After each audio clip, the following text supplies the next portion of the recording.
আমরা গতকালকে আমাদের বর্ডার গার্ড বাহিনী বিজিবিকে আমরা নির্দেশ দিয়েছি যাতে বর্ডারগুলোতে তারা একটু অ্যালার্ট থাকে, কারণ সেই রকমের সম্ভাবনা দেখি না।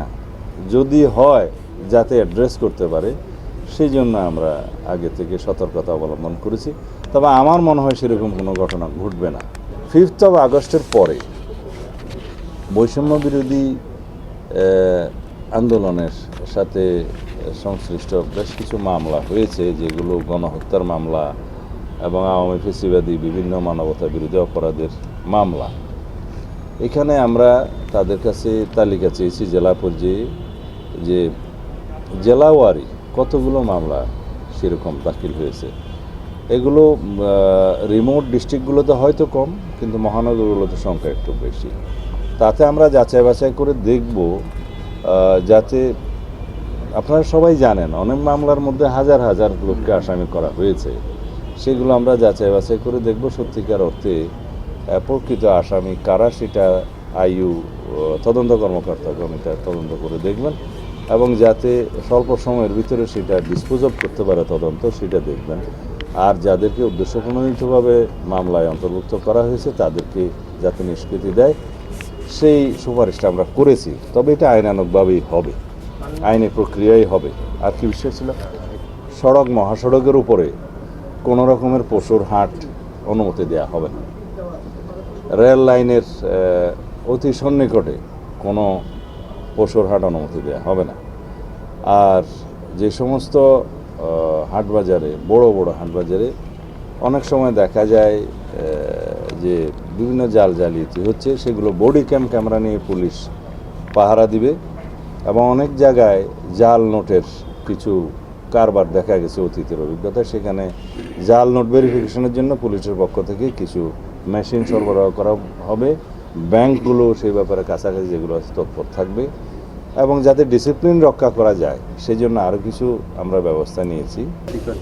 আমরা বলেছি যথাশীঘ্র, এবং মৌখিকভাবে জানিয়েছি সর্বোচ্চ 1 মাসের ভিতরে পাঠাতে। যদি কোনো কোনো ক্ষেত্রে কেউ বিলম্বিত করে থাকে, আমরা ন্যায় বিচারের স্বার্থে হয়তো সেটা বিবেচনা করব পরে আসলেও, সেটার জন্য কোনো হার্ড অ্যান্ড ফাস্ট রুল নাই। তবে আশা করি যারা মামলা প্রত্যাহার চান তারা তো বিলম্ব করবেন না। যে মাননীয় মন্ত্রী 5 আগস্টের পরে বেশ কয়েকজন সাংবাদিককে গ্রেপ্তার করা হয়েছে, তারা যদি কোনো অন্যায় থাকে তাদের বিচারের মুখোমুখি করেন, আপত্তি দেয়। কিন্তু তাদেরকে হত্যা মামলায়, জুলাই হত্যা মামলায় আসামি করা হয়েছে। জুলাই হত্যা মামলাগুলো সরকারি বাহিনী, নির্দেশ দিল সরকার। সেই জন্যই তো আমরা এই যাচাই বাছাই করতেছি। এখন আমরা সরকারের দায়িত্ব নিয়েছি, জনগণ দায়িত্ব দিয়েছে কেবল 2-2.5 মাস হলো। এর ভিতরে যে সমস্ত উদ্যোগ নেওয়া হয়েছে, প্রথম দিকেই এটা উদ্যোগ নেওয়া হয়েছে। তো এই যাচাই বাছাই কমিটি যেটা করা হয়েছে, তাদের মাধ্যমে যদি এটা আসে তাহলে আমাদের জন্য সিদ্ধান্ত নিতে সুবিধা হবে। তাছাড়া ইতিমধ্যে সিআরপিসির 173 যেটা সংশোধন করা হয়েছে, তার মাধ্যমেও অনেকে নিষ্কৃতি পেয়েছে, রিলিফ পেয়েছে। তারা সেখানেও আবেদন করতে পারে, অথবা আমাদের নজরে আনলে আমরা সেটা দেখব। আমি এইটুকু তথ্য দিতে পারি, ঢাকা মেট্রোপলিটন পুলিশ এবং পুলিশ হেডকোয়ার্টার এবং ক্ষেত্রমতে জেলা পুলিশের পক্ষ থেকে প্রতিদিন একটা তথ্য সরবরাহ করা হচ্ছে। এই বিষয়ে অগ্রগতি আমাদের কাছে আসে যে আজকে এতজন মাদক সংক্রান্ত বিষয়ে আটক বা চাঁদাবাজ বা সন্ত্রাসী বিভিন্ন ক্যাটাগরির বা অস্ত্র উদ্ধার ক্যাটাগরি ওয়াইজ কিন্তু আটক হচ্ছে, এবং আমাদের এই অভিযান কিন্তু কন্টিনিউ করবে।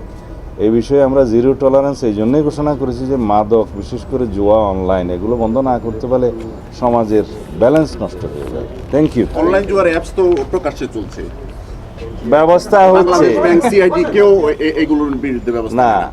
বিষয় হচ্ছে আমরা যতই এগিয়ে যাচ্ছি ইন্টারনেট ভিত্তিক এই দুনিয়াতে, প্রযুক্তি নির্ভর এই দুনিয়াতে আমরা যতই এগিয়ে যাচ্ছি, ক্রাইমের ধরনটাও বিভিন্নভাবে রূপ পাল্টাচ্ছে। সেই জন্য আমরা এগুলোকে অ্যাড্রেস করার জন্য একটা আইন প্রণয়নের ব্যবস্থাও গ্রহণ করব। সেই জন্য আমরা অলরেডি একটা কমিটি করে দিয়েছি।